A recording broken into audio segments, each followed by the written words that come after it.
Hola, ¿qué tal? Buenas noches, bienvenidos. Cita semanal como cada semana con solidaridad y cada vez que nos vemos tenemos 30 minutos por delante para estar juntos y para hablar también de temas relacionados con la cooperación al desarrollo y los derechos humanos. Empezamos el programa recordando una fecha y es que en 1943, hace hoy exactamente 63 años, los representantes de 44 países del mundo se reunieron para comprometerse a fundar una organización que ayudase a terminar con el hambre en el mundo. Así es como 2 años después se creó la FAO, que no es otra cosa que la Organización de la ONU para la Agricultura y la Alimentación. Es, para que nos entendamos, una especie de foro neutral donde todos los países miembros, tanto los industrializados como los que están en vías de desarrollo, se reúnen en igualdad de condiciones. Y en relación con este tema, seguro que todos habréis oído hablar de términos como desarrollo sostenible, consumo responsable y agroalimentación. Afortunadamente, cada vez son más las asociaciones y ONGs, y en especial en nuestra comunidad, que desarrollan actividades relacionadas con esto. Una de estas asociaciones es la Asociación Cambalache, que cuenta con varias publicaciones sobre estas cuestiones, entre otras cosas. Para poneros un poco en situación, la Asociación Cambalache trabaja la dimensión educativa en los movimientos sociales, usando como referente la educación popular. Así que, para contarnos un poco más a fondo en qué consiste su trabajo y también por qué lo hacen, Miguel está esta noche aquí con todos nosotros. Hola Miguel, buenas noches. Hola, ¿qué? Gracias por venir, lo primero de todo. Gracias a nosotras y vosotros. Lo que estábamos hablando ahora de agroalimentación, desarrollo sostenible y consumo responsable es un tema que vosotros tratáis. De hecho, tenéis una publicación sobre esto, ¿no? Tenéis un libro, Nos comen, contra el desmantelamiento del mundo rural en Asturias. Explícanos un poco de qué va todo esto. Bueno, en Cambalache, pues casi desde los orígenes de la asociación y de haber fundado el local, se ha desarrollado una línea de trabajo de agroecología, agricultura, desarrollo sostenible, alimentación, etcétera, ¿no? Ha habido un proceso bastante largo e interesante de formación interna dentro del grupo que ha desarrollado este trabajo. Luego podemos hablar un poquitín de las áreas tenéis grupos específicos, ¿no? Sí, desarrollamos diferentes líneas de trabajo, pues el feminismo, la inmigración, la agroecología, la salud, etcétera, y uno de los instrumentos para desarrollar esas líneas de trabajo son los grupos de trabajo, que tienen, pues normalmente son grupos que se reúnen con una periodicidad semanal y que pues tienen un poco la intención de formarnos colectivamente, intervenir políticamente y también, bueno, pues eventualmente elaborar algún tipo de material, como es el caso del libro de Nos comen, ¿no? Que por cierto lo tienes ahí, ¿no? Sí, ¿Nos enseñas? sí, es este libro, bueno, tiene, aparte de los, digamos, del material escrito, tiene también material gráfico, porque uno de los grupos que funcionan en el local es un grupo de fotografía que bueno, pues entre otras cosas se ha dedicado a hacer una exposición también un poco con una temática similar a la del libro y con una idea de, bueno, pues de expresar algo parecido a lo del libro en un formato, digamos, complementario, ¿no? En el libro hacéis un análisis de la vida campesina y la globalización capitalista y lo estructuráis en tres bloques. ¿Por qué esta estructura? Bueno, la estructura en 3 bloques pues responde un poco a tratar de cubrir diferentes intenciones, ¿no? con el libro. El libro pues quiere ser, por un lado, un análisis de qué significa el capitalismo en relación con la agricultura y con el campesinado. Antes mencionabas la FAO, ¿no? la Organización para la Alimentación y la Agricultura de la ONU. Bueno, la FAO, hombre, no es que sea la organización más ultraliberal, pero la FAO ha sido corresponsable en la implantación de una forma de agricultura en el tercer mundo, en los países del tercer mundo, que ha sido absolutamente dañina para la autosubsistencia de su campesinado, ¿no? Claro, pero bueno, hay muchas, ahora hablando de las Naciones Unidas, hay pues ciertos puntos un poco contradictorios. Por ejemplo, pues como muchas veces decimos en solidaridad, el Consejo de Seguridad de las Naciones Unidas, por ejemplo, pues bueno, está formado por 5 miembros permanentes que son también los mayores exportadores de armas en el mundo. Entonces, bueno. Pero bueno, volviendo de todos modos a la estructura del libro, la idea es que en una primera parte hay un análisis de carácter más general respecto a la relación entre la agricultura y el capitalismo, mostrando cómo el origen y el desarrollo del capitalismo se basa en una destrucción absolutamente masiva de agriculturas campesinas, de pequeñas explotaciones que trabajan fundamentalmente por la autosubsistencia autosubsistencia. Ese proceso no solamente se da en los países del tercer mundo, los países de las periferias, sino que también en Asturias lo estamos viviendo de una manera, lo hemos vivido sobre todo en los últimos 20 años de una manera absolutamente ejemplar, ¿no? En Asturias había 40.000 explotaciones lecheras a principios de los 80 y hoy en día quedan menos de 3.800. Es decir, eso también es un proceso de destrucción de agriculturas que sin tampoco basarse solamente en la autosubsistencia, sí que tenían un tamaño reducido y eran mucho más sostenibles desde el punto de vista medioambiental. Entonces, esa parte, digamos, de la implantación del capitalismo más centrado en la agricultura asturiana es un poco a lo que se dedica la segunda parte del libro, ¿no? Se hace un análisis concreto, fundamentalmente centrado en el sector lechero, porque ha sido, pues en la historia más reciente de Asturias, el que ha digamos, centralizado la actividad agrícola de la región, y hay una tercera parte en la cual se hace sobre todo un análisis de cuáles son las posibles alternativas, ¿no? Posibles soluciones a todo claro, esto, ¿no? Centradas fundamentalmente en el concepto que antes mencionabas de la agroecología y el consumo responsable, ¿no? En Cambalache, aparte del grupo de trabajo de agroecología y consumo responsable, tenemos un grupo de consumo de productos agroecológicos, un grupo de consumo que trabaja en estrecha relación con las pocas personas que están hoy en día en nuestra región desarrollando una agricultura de carácter sostenible y de carácter agroecológico, y también donde se trata de, desde el consumo, trabajar educativamente este tipo de temas, ¿no? Cuenta ahora mismo con unas 35 aproximadamente unidades de consumo que recogen semanalmente su pedido de productos agroecológicos y bueno, pues pretende ser un poco una actividad de carácter complementario, ¿no? a la propia actividad del grupo de trabajo. Ya veo que no paráis en Cambalache. También, cambiando un poco de la temática de los libros, tratáis otros temas relacionados con la política. Tenéis un libro sobre la deuda externa, otro sobre los inmigrantes. Sí, el de la deuda.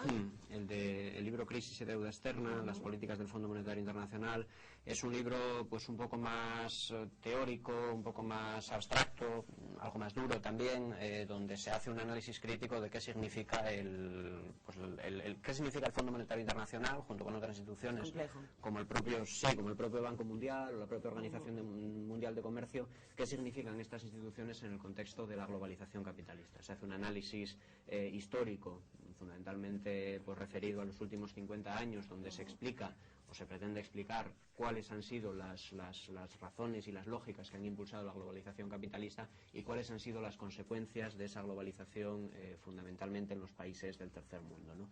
Ahí se aborda sobre todo la cuestión de la deuda externa como expresión del subdesarrollo y también como forma de mantener a los países del tercer mundo en su condición de subdesarrollo. A los países pobres empobrecidos, sí. Claro. Y uno de los libros que más me llama la atención y quería que me comentaras un poco es el que tenéis contra la Unión Europea, una crítica de la Constitución. Sí.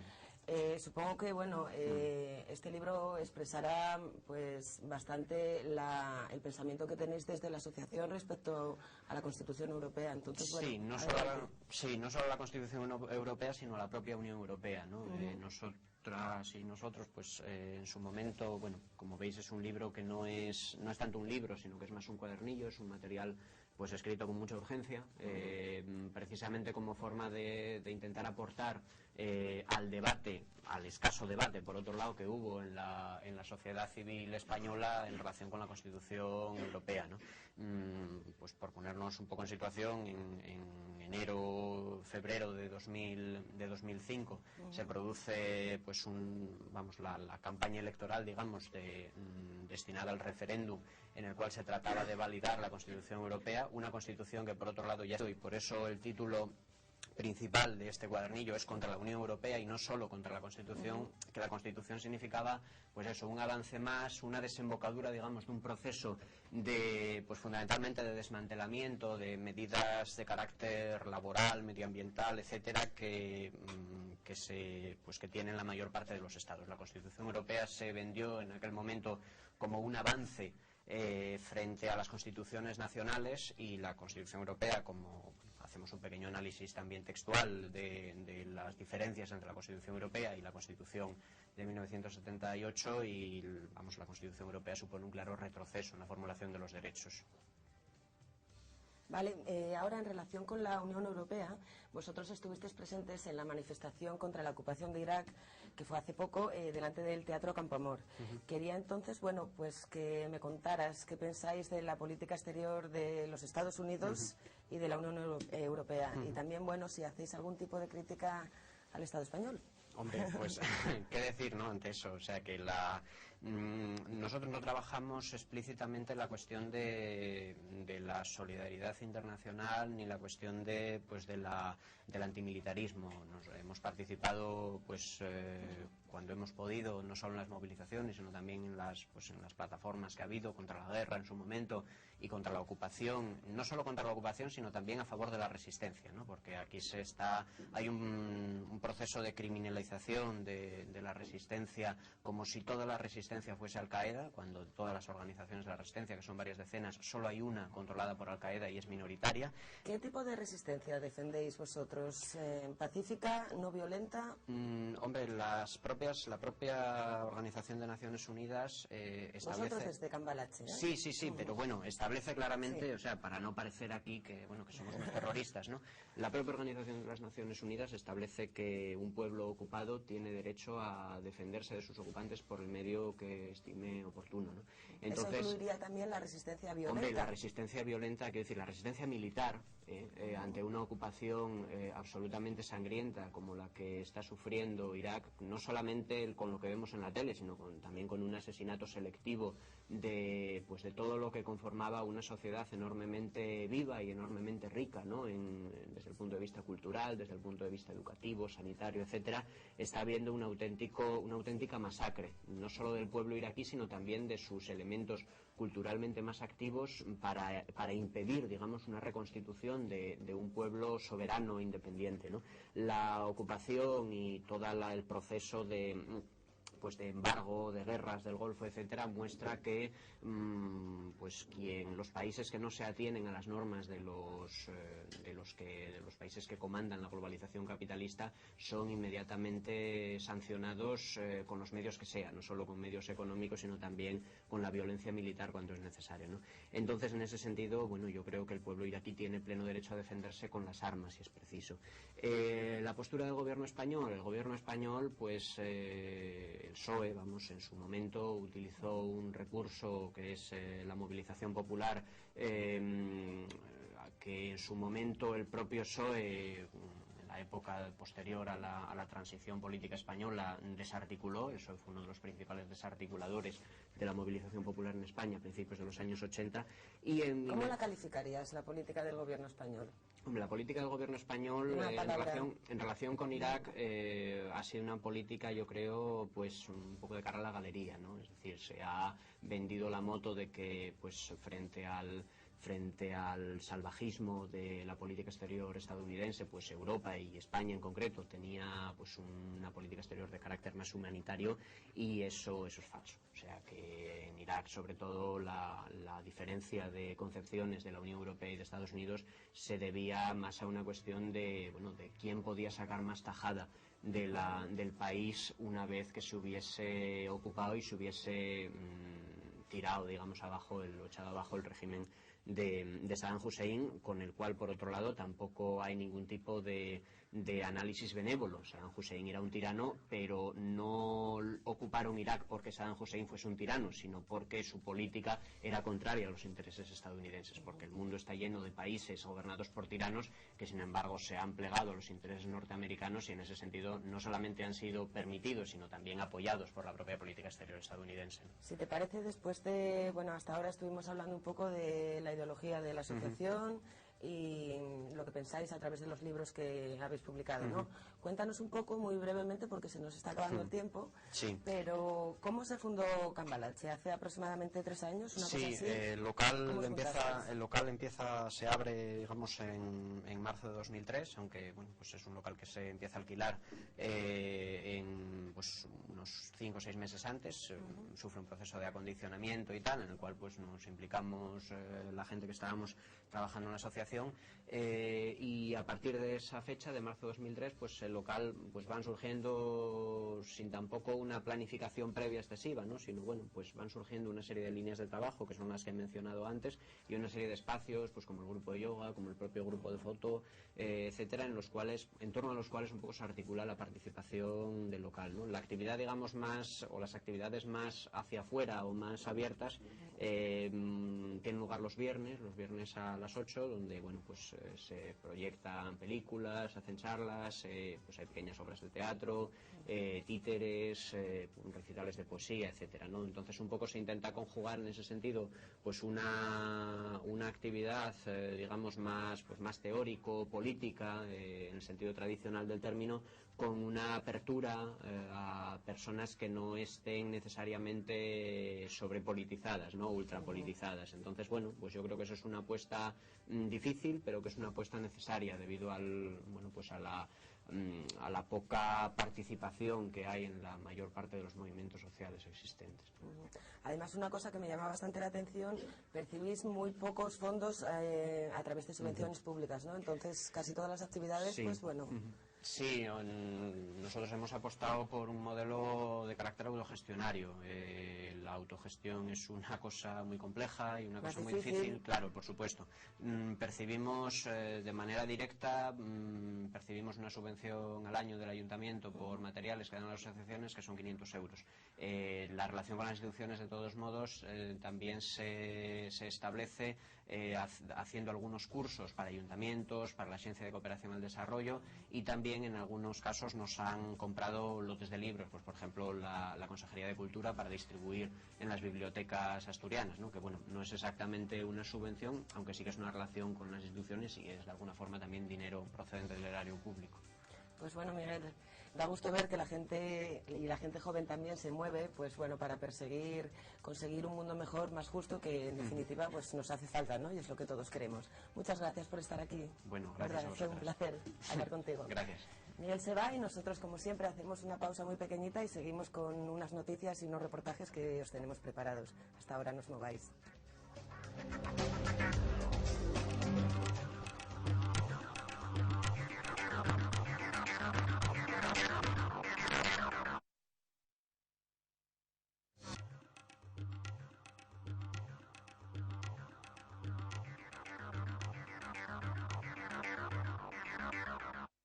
Esta mañana mi hermana ha muerto. Porque tenemos hambre. Y sed. Y el agua está demasiado lejos. Quiero aprender a leer. Pero nunca podré ir al colegio porque soy mujer.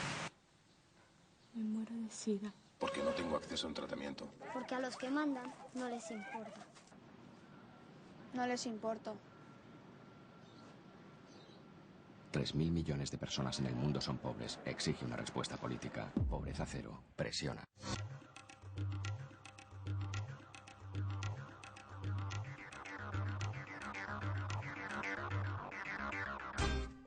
Hoy en Solidaridad estamos de fiesta. Además celebramos dos cosas. Por una parte, el Día para la Esperanza y también el 50 aniversario de Intermón Oxfam. 46 ciudades entre España y Andorra unidas para manifestar su apoyo a la solidaridad.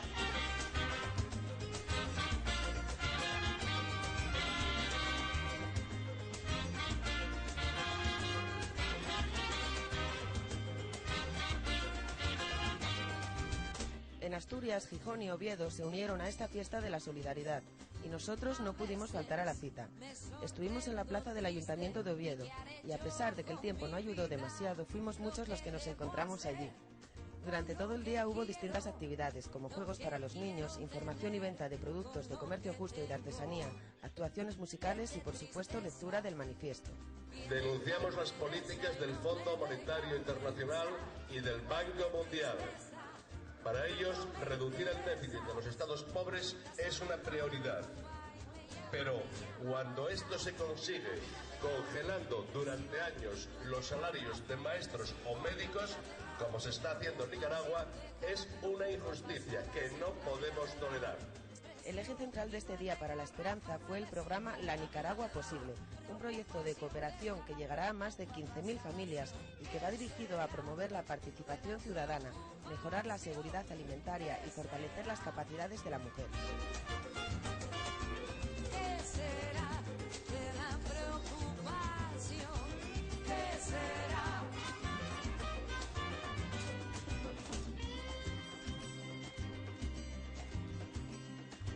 A veces creo que no pasa nada y algo afecta mi alma. Sari, cuéntanos un poco qué estáis haciendo aquí. Es una especie de juego, ¿no? Es un juego para niños y se trata de que esta señora se llama Estebana y es una mujer de Nicaragua. Intermón lo que pretende es que los niños ya se conciencien desde pequeños que las mujeres allí tienen que estar a la altura de los hombres y de las demás personas que viven allí. Entonces los niños, pues en un acto simbólico, la suben con esas cuerdas hasta que llega y alcanza el nivel de sus compañeros y sus vecinos. ¿Qué será? ¿Qué será? ¿Qué será? ¿Cómo te llamas? Pedro. ¿Y qué tal te lo estás pasando hoy aquí? Muy bien. ¿Jugaste al juego este ya? No, vamos ahora. ¿Y sabes en qué consiste? ¿Nos lo puedes explicar tú? Hay que regarlos con las bolas, meterlos en los agujeros que va el agua. Para regalos.